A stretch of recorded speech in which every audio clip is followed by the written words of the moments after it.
A common saying is that the strongest among us are the most in touch with personal weaknesses. The idea that strong people are in touch with personal weaknesses makes sense, since knowing how a person can improve and improving based on that knowledge is a key part of getting better at something. A lot of the time in our society, people obsess over failure and imperfections. What's the difference between people who are willing to improve a seemingly infinite amount and people who hate themselves for being imperfect and quit? I would argue that it's the feeling of self-hatred that often prevents people from improving.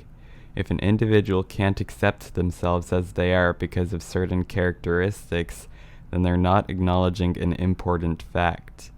Everyone is imperfect and has to sit with those feelings of imperfection. If we ever felt perfect, then humanity would have stopped improving a long time ago.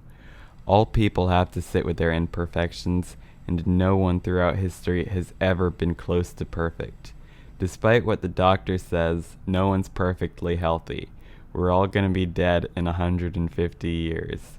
No one is totally, unconditionally loved and thought about by others all the time. No one's always happy, neutral, or completely self-accepting. Everyone will have to do work to some degree for their entire lives. Every argument has flaws that can be debated. Everyone is worthless to some standards. Everyone has difficulty improving, and no one can truly reach the pinnacle in anything.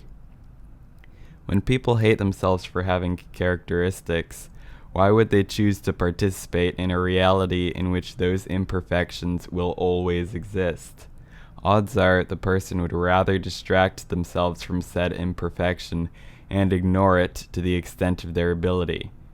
Because of the tendency of a lack of acceptance to lead to burnout, denial, and self-hatred, acceptance of the negative characteristics present in a person is the strongest motivator for improvement, since it allows a person to see things the way they really are.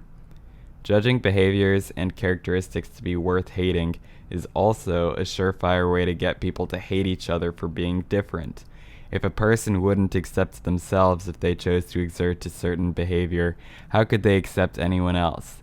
And how could a person work to prevent a behavior if they refuse to see traces of said behavior in themselves, since they hate the thought of exhibiting the behavior so much? As always, I wish you the best. Have a great week.